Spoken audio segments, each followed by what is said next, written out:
Hoy comenzamos la primera clase de Historia de la Radio, Historia de la Televisión de segundo año en esta modalidad online. Ustedes tienen en un portafolio que está en la escuela, que también se les ha entregado a ustedes, están todas las guías de la asignatura.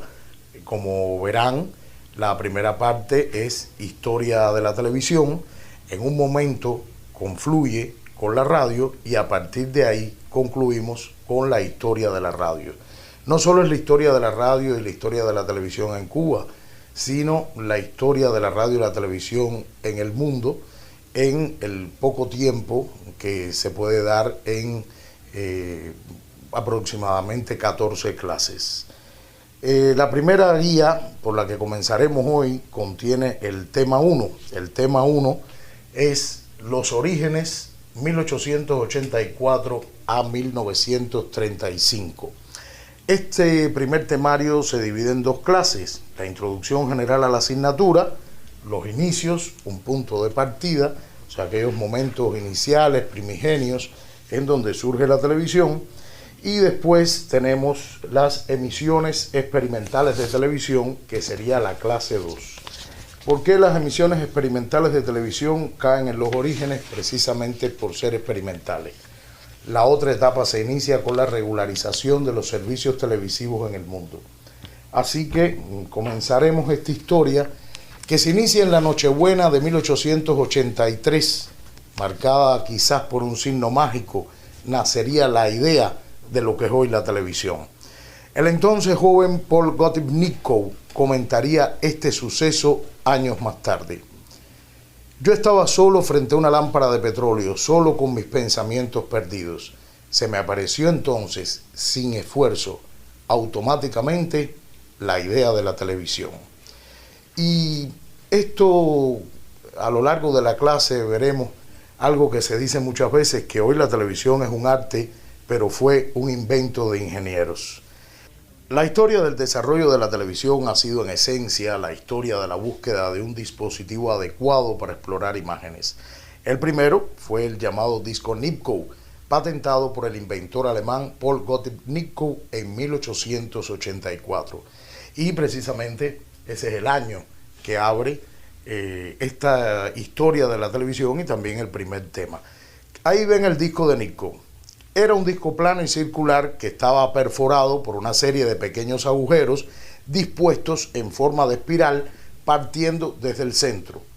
Bueno, al hacer girar el disco delante del ojo, el agujero más alejado del centro exploraba una franja en la parte más alta de la imagen y así sucesivamente hasta explorar toda la imagen. Sin embargo, debido a su naturaleza mecánica, el disco Nipkow no funcionaba eficazmente con tamaños grandes y tampoco a altas velocidades de giro para conseguir una mejor definición. Aquí tenemos el disco de Nipkow dividido en sus partes. El 15 de enero de 1885 Nipkow recibió la patente. Esto ocurría 10 años antes de la primera demostración del cine, ocurrida el 28 de diciembre de 1895. 35 años antes de que empezara la primera emisora de radio del mundo, considerada la KDKA de Pittsburgh, que a su vez está cuestionada por la WBZ de Springfield, y 50 años antes de la puesta en marcha del primer servicio mundial de televisión. Fíjense la cantidad de años que transcurren entre estos inicios, estas primeras ideas, el disco perforado de Nipkow, este deseo de captar una imagen, de reconstruir una imagen, hasta que surge el primer servicio mundial de televisión. Por cierto, Nipkow jamás volvió a interesarse por su patente, hasta el punto que ésta caducó, con la sola excepción del estudio de un procedimiento para regulación y sincronización de impulsos eléctricos en los aparatos de transmisión de imágenes, realizado el 9 de diciembre de 1924. Su invento, que nombró telescopio eléctrico, fue usado por otros investigadores para ser perfeccionado y modificado en algunos aspectos. Estamos hablando además no solo de ingenieros, no solo de personas que investigaban un solo campo. O sea, como mismo Nipkow investiga este campo, es una época de grandes inventos, de grandes descubrimientos, es una época en que empieza a desarrollarse la electricidad, en que empieza a la tendencia investigativa, no solo se pone en un solo punto focal, sino que son investigadores en el plano más amplio de la palabra. O sea, que lo mismo están investigando sobre este asunto que sobre otro. Proseguimos con la etapa hasta 1928. El 13 de diciembre de 1888, Heinrich Hertz informaba en la Academia de Ciencias de Berlín sobre la existencia de ondas electromagnéticas que pueden viajar sin hilos y a la velocidad de la luz. Recogiendo los estudios de Hertz, el ruso Popov, en 1890, presentó un aparato capaz de recibir estas ondas, que no son más que las conocidas actualmente como ondas hertzianas. Y el aparato que presentó Popov no es más que lo que se conoce como antena. Por tanto, estaban de esta manera, puestos los elementos necesarios para que Marconi hiciera sus transmisiones sin hilos, hecho que se produce el 10 de mayo de 1897. Siempre ponemos este ejemplo en otros años, lo que es la transmisión sin hilos y la transmisión alámbrica. Por ejemplo, en los muñequitos del Pidio Valdés, cuando están pasando un telegrama, se ve cómo pasa a través de cables. Bueno, Marconi fue quien primero hizo esta transmisión inalámbrica tan necesaria para la comunicación actual. Por otra parte, un alemán, Ferdinand Braun, presenta el 15 de febrero de 1898 el tubo de rayos catódicos, que fue patentado ese mismo año. 16 años después de que Nipkow formulara su telescopio eléctrico, comenzaban a perfilarse la posible realización de un sistema que el francés Perchy bautizó con el nombre de televisión, incluyendo por primera vez el término en el catálogo de la Exposición Mundial de París en el año 1900 y recogida en 1909 por el norteamericano Hugo Herbax. Ahí en la ilustración puede verse lo que estábamos ahora hablando, o sea, el tubo de rayos catódicos. La primera aproximación práctica al proceso de Nipkow se produjo en 1906, cuando Max Dickmann y Gleich presentan la primera captación de una imagen.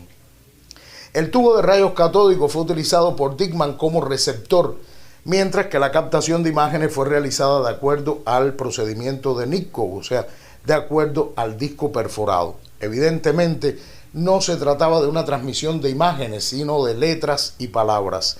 Pero ellos no eran los únicos que intentaban con una aplicación del sistema de Nipkow, que empezaremos a nombrar para una diferenciación un poco más adelante, sistema mecánico, sino que Rosin también lo hacía desde hace años atrás en San Petersburgo. Hoy es muy común que gracias a internet, gracias a las comunicaciones, gracias al mundo actual, que si se está haciendo una investigación en Japón, una investigación en China, una investigación en La Habana, una investigación en París, en Washington o Montreal, se conozcan los resultados. O sea, hoy el mundo ha logrado una comunicación que no es la que tiene a finales del siglo XIX. Por eso, muchos inventos salen de dos personas diferentes, ocurren en el mismo tiempo, pero uno de los dos fue el que lo patentó primero, uno de los dos fue el que fue reconocido. Y esos casos los tenemos con el teléfono, los tenemos con múltiples inventos de finales del siglo XIX. Había que estar en el lugar indicado y en el momento indicado para que el invento fuera reconocido. No era lo mismo estar en el medio de una selva que estar en el medio de una gran ciudad. O sea, había un problema de fatalismo.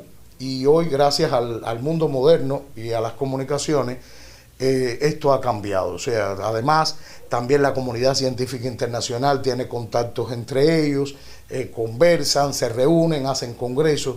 Hoy el mundo es muy diferente, pero estamos ubicándonos a finales del siglo XIX. Ahí tenemos la imagen del tubo de rayos catódicos. En 1914, Denis von Mihaly construyó una instalación de televisión bajo el patrocinio de la fábrica de teléfonos de Budapest, en Hungría. El 7 de julio de 1919 se consiguió transmitir sombras en movimiento a una distancia de 415 kilómetros. Algo que en aquella época era un sueño. Hoy es algo tan normal que además la distancia de 415 kilómetros sería una distancia bien corta. Aunque la recomposición no fuera demasiado buena, Era la primera vez que una imagen viajaba libre, cubriendo una asombrosa distancia para la época. Dentro del amplio panorama de investigación que se vivió en los años 20 del pasado siglo, hay que mencionar al ingeniero escocés John Logie Baird. Él fue el principal impulsor de las ideas de Nipkow hasta que llega a convertirlas en realidad con su televisión mecánica o de baja calidad. El caso de Baird es igual un investigador que no solo logra avances en el mundo de la televisión, sino también en una serie de inventos y descubrimientos, hasta por ejemplo una especie de calcetines que se usaron en la Guerra Mundial, los soldados, que eran unos calcetines que calentaban. O sea, estamos viendo que son mentes que están puestas en función de descubrir, de crear bienes de consumo, no solo de crear la televisión, sino también de crear todo lo que fuera posible. Pero Baird también tuvo un gran competidor que fue Zworykin, Vladimir Kosma Zworykin, quien después de trabajar con Marconi parte a Estados Unidos y participa de investigaciones en Westinghouse en Pittsburgh. Allí reanudó sus estudios para crear un explorador de imagen basado en el tubo Brown, por lo que significó una verdadera revolución en la historia de la televisión. Fue su sensacional descubrimiento, el iconoscopio, que mediante la exploración electrónica de la imagen sustituía con notable ventaja el disco perforado de Nipkow. Así que ya estamos viendo cómo de aquella televisión de baja, aquella televisión mecánica, ya se están dando los pasos para una televisión que en la época se consideraba de más alta resolución. Y no solo se consideraba, sino que lo era. Si tenemos en mente cuál era el principio de funcionamiento del disco de Nipkow. Recuerden, el disco agujerado que hacía posible que se vieran las imágenes, pero no nítidas, y si eran muy grandes, por tanto no cabían dentro de lo que podemos decir el visor. Pero ni siquiera el propio Zworykin podía jactarse de ser el primero en enunciar los principios de la exploración electrónica. Con un año de antelación en la propia Unión Americana, un joven de 16 años, Philo Farnsworth, había sentado los principios del tubo disector de imagen, del que recibiría la patente en 1927. Por tanto, el camino de la televisión electrónica estaba abierto, solo había que recorrerlo. Pocos creyeron en el nuevo sistema. El mágico círculo con perforaciones sucesivas en espiral seguía siendo el objeto básico de la investigación en todo el mundo. Los primeros dispositivos realmente satisfactorios para captar imágenes fueron el iconoscopio, inventado por el físico estadounidense de origen ruso, Vladimir Kosma Zworykin, en 1923, y el tubo disector de imágenes creado por el ingeniero de radio estadounidense Philo Taylor Farnsworth. Ahí los vemos. El iconoscopio constituye el primer dispositivo totalmente electrónico empleado en las cámaras de televisión para transformar en señales eléctricas las imágenes ópticas que se desean transmitir. El elemento principal del iconoscopio es la llamada placa de mosaico, que sirve para descomponer la imagen en un conjunto de puntos entramados parecidos a la trama que se emplea para confeccionar una autotipia. Ahí vemos las imágenes. Esto es importante porque después veremos cómo hay un momento donde conviven las dos televisiones, la televisión mecánica y la televisión electrónica, y cómo la televisión electrónica es la que logra desplazar a esta televisión de más baja calidad. Y precisamente está en estos inventos para captar las imágenes, son los que dan la alta definición de la época. En la etapa 1883 o 1884-1935. El gran competidor de Baird en el camino de la televisión mecánica fue Charles Franz Jenkins. En 1923, Jenkins transmite una fotografía del presidente Harding desde Washington a Filadelfia. Por cierto, la primera dama de los Estados Unidos, cuando se hace esta transmisión, tenía mucho temor de que ese aparato fuera capaz de leer la mente y de leerle la mente al presidente. Por su parte, Baird en 1925 logra transmitir una silueta de una cruz de una habitación a otra en su casa. Después sustituye la cruz por un muñeco, al que nombra Bill. El 2 de octubre de 1925, en el lugar que ocupaba Bill, colocó a su ayudante, William Tatum. Baird pasó a la otra habitación y observó el rostro gesticulante de William. Inmediatamente cambiaron las posiciones, Baird frente al disco giratorio y Tatum ante la pantalla. No había dudas, aquello era una imagen viva y era la primera imagen viva transmitida en la historia de la televisión mediante aquel procedimiento que Nipkow soñara 42 años antes. En Estados Unidos, Jenkins había construido un equipo Nipkow en el cual las perforaciones estaban cubiertas con diminutas lentes. Así dieron también comienzo en 1925 las demostraciones de imagen en ese país. En 1927 transmite una imagen de 50 líneas. Por su parte, en Japón, Francia y Alemania comenzaban las suyas. En este último país, von Mihaly transmite una silueta a 1000 kilómetros, aquel mismo que transmitió aquellas sombras a 450 kilómetros. En 1928, Baird lleva la imagen del muñeco Bill y después la de él hasta Hartsdale en New York y al buque Berengaria en navegación por el Atlántico.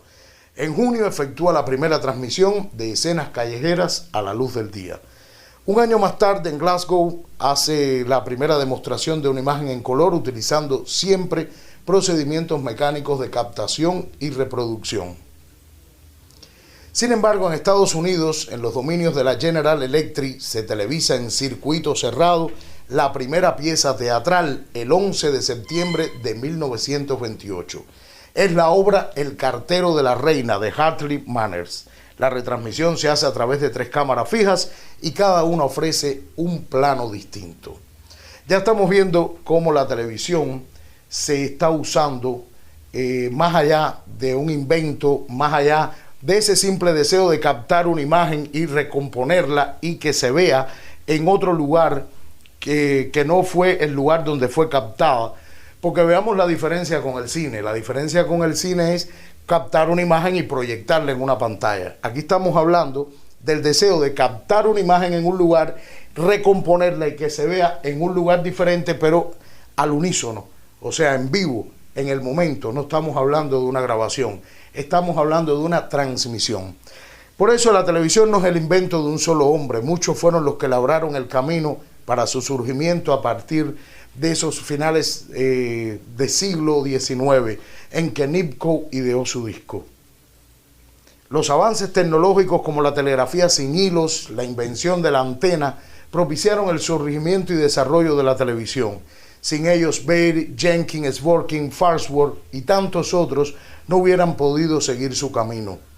Si bien Kevorkian o Farnsworth idearon el iconoscopio y el tubo disector de imagen, impulsando la televisión electrónica o de alta definición, Baird, Jenkins y muchos otros jugaron un papel importantísimo con sus aportes.